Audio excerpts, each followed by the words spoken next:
What's up, my wizards? It's Dev from SBMTG with another top 10 list for you today. This one a fun one. This is the top 10 celebrities who play Magic the Gathering, because as it turns out, there are a few. Let's go ahead and jump in with number 10 here, and you can't do a video like this without mentioning the SPELLSLINGERS podcast. This is a podcast in which lots of celebrities from all different walks of life come in to play Magic with the people putting on the podcast. And there are quite a few people that have been on this show. Grant Imahara of Mythbusters fame, he's a generally cool guy.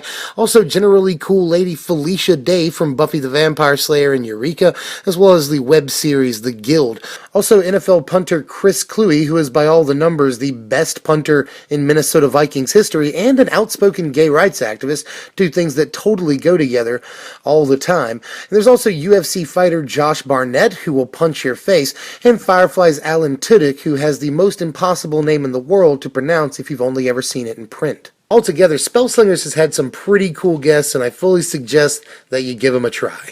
Number 9, or at least my number 9, is Edmund McMillen, who some of you who are awesome may have heard of, but the vast majority of you have never heard of in your lives ever. So I'm going to tell you how awesome Edmund McMillen is. He is the creator of the wonderfully, fantastically great Binding of Isaac series of games, and also the co-creator of the equally amazing Super Meat Boy. And he's one of the subjects of the 2012 documentary Indie Game, which is mostly a film about Phil Fish, the creator of Fez, being Phil Fish, and if you don't know what that means, then count yourself lucky. But there's also a touching story in there about Edmund and his fiancée, him asking her to marry him, and him and his partner Tommy being up against a deadline really hard to finish Super Meat Boy for the Xbox. A compelling documentary. But there's some really good evidence that Edmund plays Magic. For instance, in the Binding of Isaac, there's a weapon of many weapons called the Chaos card, which is basically the Magic card Chaos Orb. You throw it, whatever it touches dies. And if that weren't enough evidence, the most damning evidence is that he was commissioned to design a Magic card for M15, along with a few other celebrity designers, including Marcus Notch Pearson, the creator of Minecraft, and George Fan, the creator of Plants vs. Zombies. And yes, Notch's card is called Aggressive Mining, ha ha ha.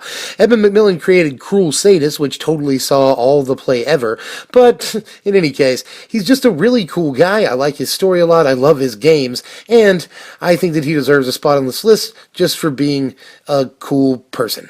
Speaking of just being a generally good person and really nice, and so I want you on the list, my number 8 is Hank Green, one half of the Vlog Brothers and host of SciShow here on YouTube. Hank wrote a song back in 2007 about playing Magic in high school. There's a link in the description.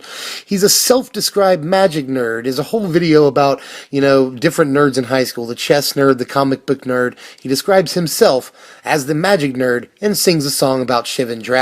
So check that out in the link in the description, because Hank Green is a genuinely good person.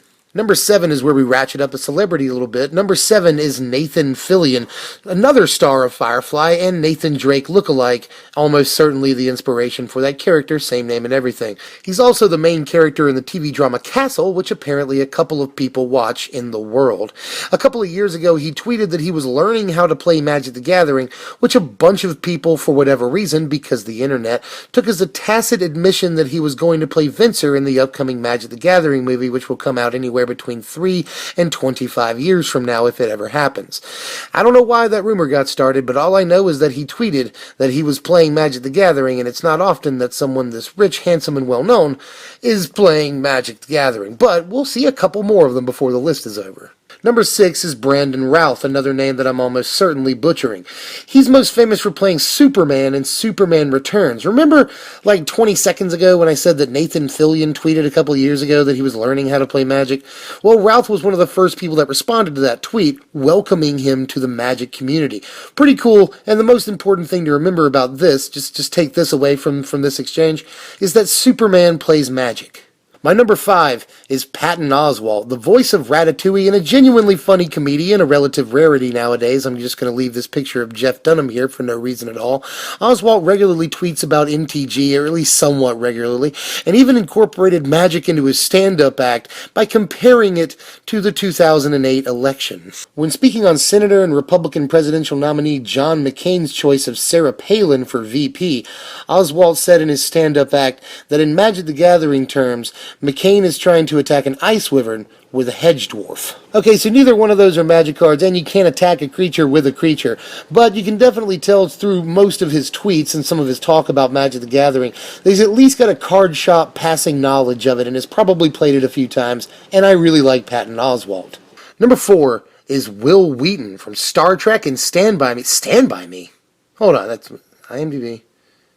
Stand By Me, there he was in that. But he's Wesley Crusher from Star Trek The Next Generation, and he's also a well-known MTG player and generally well-liked person who actually hosted the Battle for Zendikar event at a recent PAX. So he's kind of well-known for playing Magic the Gathering, and he's also Wil Wheaton, and many people like his face. Also, many people don't like his face because a lot of people are, for whatever reason, annoyed by Wesley Crusher, one of the best Star Trek story arcs of all time. But that's discussion for another day. I like Wil Wheaton, as many people do. We're in the top 3 now, and my number 3 is Joseph Gordon-Levitt, the co-star of Inception, and I'm told lots of other movies as well, tweeted a couple of years ago that he was a blue mage, to which community darling and handsome devil Brian David Marshall responded, indicating that they had played Magic together at some point in the past. The community kind of blew up over this, and kind of also thought, another rumor here about the Magic movie, that he would be playing Jace in an upcoming Magic movie. But all of this, again, pure speculation. It's just really cool that JGL and BDM know each other and apparently, play Magic and things. My number 2 is Jason Alexander and possibly Jerry Seinfeld. InQuest magazine about 15 years ago famously reported that Alexander straight up was a Magic player. But, InQuest magazine is always right about everything ever, right? If you weren't playing Magic a decade ago, then you have no idea how hilarious that statement is. But a lot has been made on the internet about Jerry Seinfeld playing Magic because Magic product can be seen in the show on Jerry's desk. It's entirely possible this was brought to the set by Alexander, but I also like to think that Jerry Seinfeld and Jason Alexander played Magic games during breaks, right? That would be awesome. But in any case, many people speculate online that Seinfeld played, but we're almost sure that Jason Alexander does, and that's cool that Costanza plays Magic. My number 1 is Seth Rogen. During Seth's first SNL appearance in 2007, he incorporated Magic into his monologue, indicating that he used to play Magic in high school and giving ideas for new cards and such. Sounds like a really cool segment, right? Well, all I can find is people referring to it online. I can't find any still frames or transcripts or clips or anything of this monologue, but many people have talked about it. And Seth Rogen he occupies a place in my heart. I love pretty much every movie he's ever done, and not a day goes by in my life where someone doesn't say that I look exactly like Seth Rogen, or that I'm the Seth Rogen of Magic, or whatever. So, Seth, you may have in some roundabout way made me more relevant, so here's to you, buddy. And that's it. That's my list of the top 10 celebrities that play Magic. I'm Dad from SBMTG. Stay tuned for more videos. Like if you enjoyed the content, and sub for more content. And I'll see you guys later. Thanks for watching, my wizards.